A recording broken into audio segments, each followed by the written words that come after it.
The man who brags that he works with half his brain tied behind his back is the subject of a full-court media press by the White House. Chief Washington correspondent Jim Angle reports tonight on why the Democrats are trying to make political hay over a radio personality.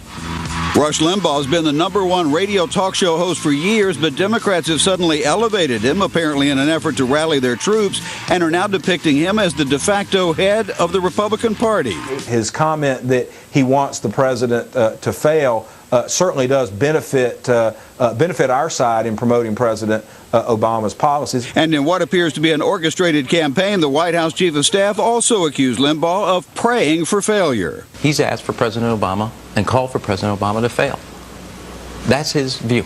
Limbaugh, a leader of conservative thought, is intentionally provocative and unapologetic. But he explained once again today that he isn't just reflexively hoping Mr. Obama will fail, but rather opposes his policies because he thinks they're wrong. Obama's policies are not destined to cause a private sector economic recovery. And he made the same point at the Conservative Political Action Conference over the weekend. You can't say, Mr. Limbaugh, that you want the president to fail, because that's like saying you want the country to fail. No, it's the opposite. I want the country to survive. I want the country to succeed. But why would Democrats want to elevate Limbaugh this way? Because Democratic pollster Stan Greenberg and CNN commentator James Carville started polling last fall and found Limbaugh's a good whipping boy to rally liberal troops. He is very unpopular with Democrats. He's very unpopular with independents. Republican Party Chairman Michael Steele, who hopes to broaden the GOP, had a recent dust-up with Limbaugh, calling him an entertainer. Conservative commentators know Limbaugh's role is to skewer policies he opposes, not worry about the reach of the party. This is not his role to try to win swing voters in the suburbs.